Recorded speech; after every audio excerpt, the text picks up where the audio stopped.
Rich Kids. Hi, Rich Kids. Hi, Rich Kids. We miss you. We hope you're doing well. We can't wait to see you again soon. Until then, I hope that you are playing hard, that you're learning lots of things, and most of all, that you're taking this time to show love to your family and doing something kind for each other. So stay kind, Rich Kids. We'll see you soon, and make sure you sing nice and loud on the videos so we can all hear you from all over. Bye. Bye. Bye. Hi, everyone. We miss you. I love you, and you're my best friend, and I love you. Hey guys, I miss you. Stay positive, stay busy. See you soon. Bye. Hello, Rich Kids. I miss you so very much. I hope all of you guys are having fun learning and exploring and growing at home and having lots of quality time with your family, and I look forward to seeing you in the future. All right, have a great day. Bye. Hey, Ridge Kids. I just wanted to let you know that I've been thinking about you each and every day, and I cannot wait until we all get to meet again. I miss you, and especially you. Stay good. Hey everyone, it's Zach and Noah from Rich Kids. We just want to send you a special hello, especially our kindergarten through third graders. We miss you guys and we're looking forward to seeing you soon. I want to let you know that we're thinking about you, praying for you, can't wait to be back with you. And we also wanted to share a Bible verse that has been really important to us during these last couple weeks. It's Joshua 1:9, and that verse says, "Be strong and courageous. Do not be afraid or discouraged, for the Lord your God is with you wherever you go." And just a really important verse, because this shows that even when you might be afraid or a little nervous, that God is with you, and during those times you can still be brave. So we hope to see you again soon. Hey Rich Kids, it's Miss Diane. I love you and I miss you, and I can't wait to see you again in person. Hi Ridge Kids. We just wanted to say hello and let you know that we're thinking of you and we miss you, and we can't wait until we can be together in person again. Stay healthy, and we'll see you soon. Hey Ridge Kids, hope you're all doing well. I know it's a little bit different right now where we can't see each other in person, but I hope you guys are doing well. We miss you guys and hope we can see you soon. Be good for your parents and stay healthy. Hi everybody, it's Emily from the Ridge. Just checking in, making sure everyone's staying healthy, and hopefully you're getting to play outside during this time, and I hope that everyone is having a lovely quarantine. Bye. Hey guys, it's Miss Becky. I just wanted to say hi and I miss you guys. I've been praying for you and I can't wait to see you guys real soon. Hey you guys, I'm a little bit worried about Miss Julie. I think she misses Ridge Kids a little bit too much. Look at this. Right, everybody, clap your paws together. Let's sing.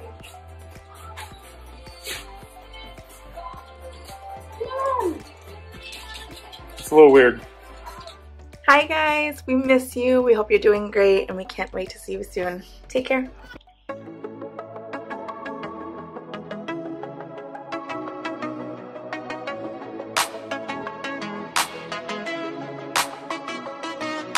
Sometimes the road ahead can be so rough.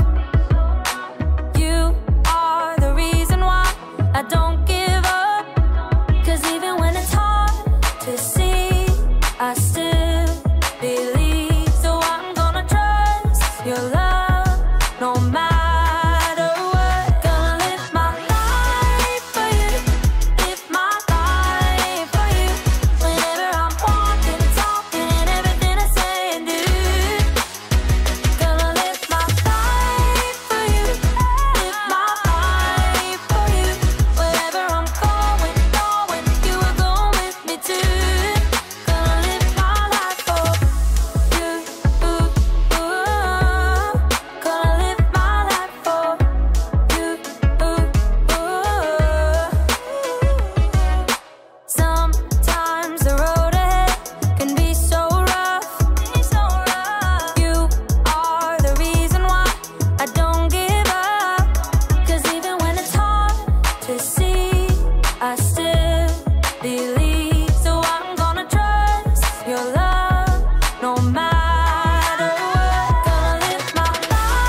You got this! You got this! You got this! You have got this! Yay! Yeah! Now we're focused. Hey everyone, it's Erica. You might be wondering what I'm doing talking to myself in the mirror. Hey, what's up? How you doing? Well, I decided I needed a little encouragement because it's been sort of a hard week. You see, a few days ago, my aunt was stuck at home with a broken leg. So I took some soup to her house, but then her dog peed on my shoe. And then I slipped and spilled the soup all over the place. And then the next day, I was walking home from the library and a car drove through a puddle next to me and splashed water all over me and all over my library book. Are you kidding me? Then, yesterday, I tripped over a sleeping cat and I fell into a prickly rose bush. Ow, ow. So, you know, it's been one of those weeks. And I'm trying to encourage myself to have a better day. But it's going to take faith. Faith is trusting in what you can't see because of what you can see. So even though I still have a few scratches from yesterday's catastrophe, I have faith that today will be better. See? It's better already! Today's story is all about some people who are having a bad week. Actually, several weeks. And okay, maybe they had bigger problems than spilled soup, a wet library book, and a thorny rose bush. But my week was still pretty bad. I'll see you when the storm passes. That'll make sense after the story. The Bible. It's 66 books of history, stories, letters, and poetry that fit together to form God's one big story. The epic adventure of how He created us and loves us so much that He made a way to rescue us.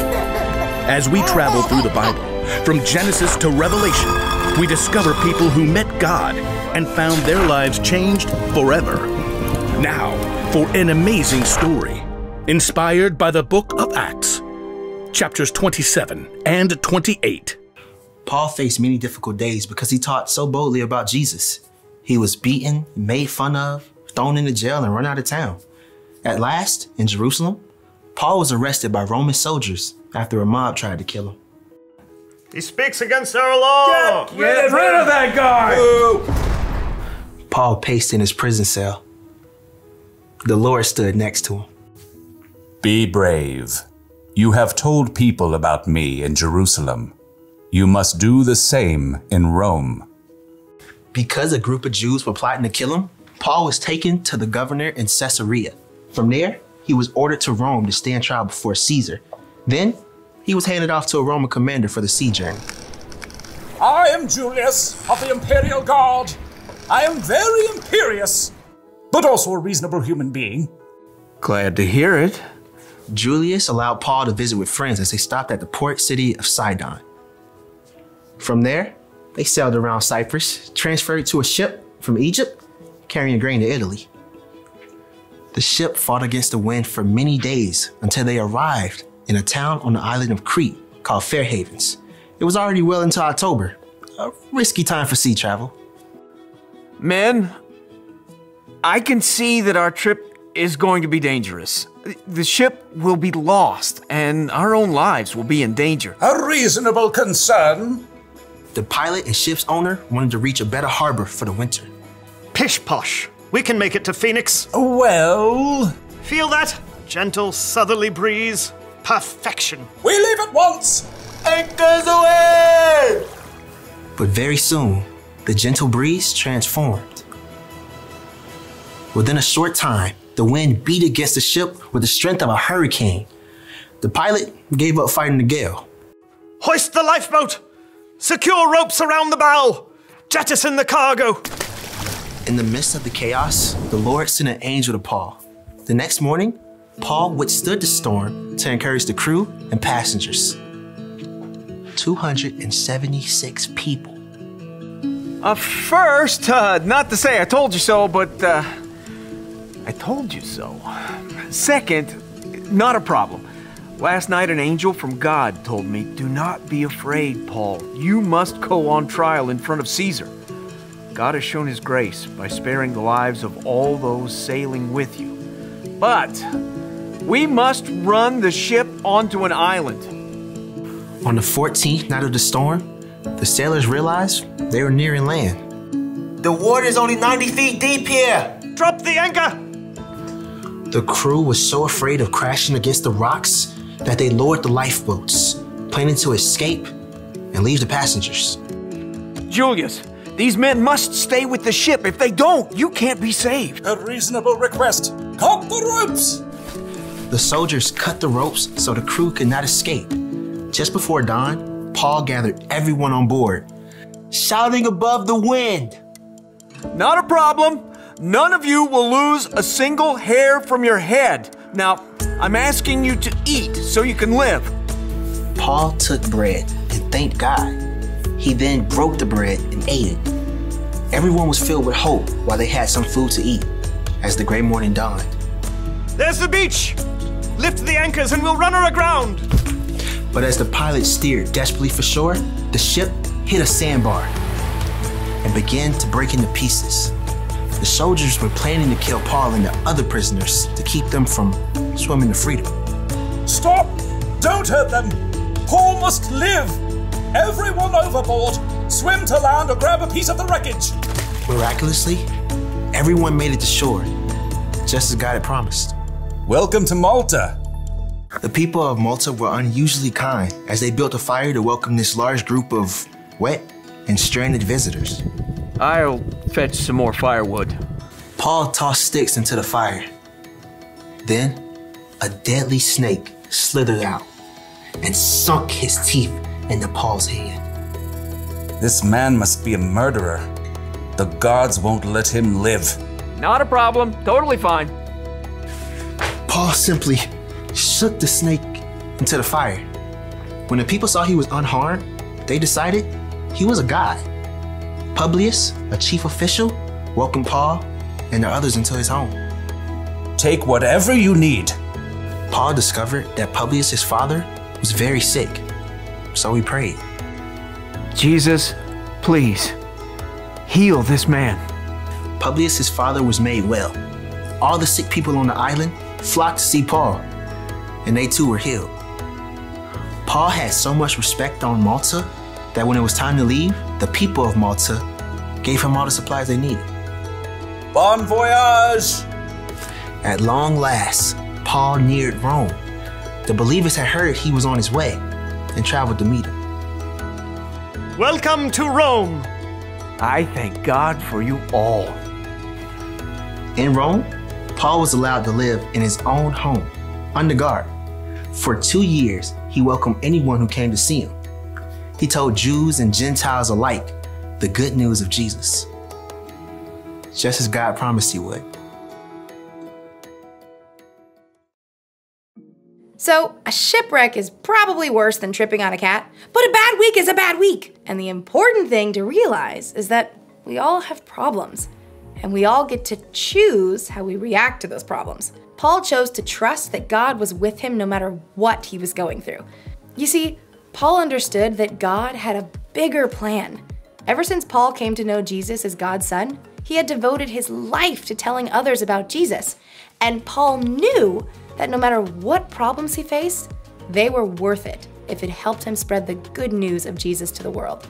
So Paul didn't necessarily focus on the storm, the shipwreck, and the snake bite like they were problems. Instead, he trusted that God was leading him somewhere. He trusted that God had a plan. And Paul's not the only person who can change focus like that.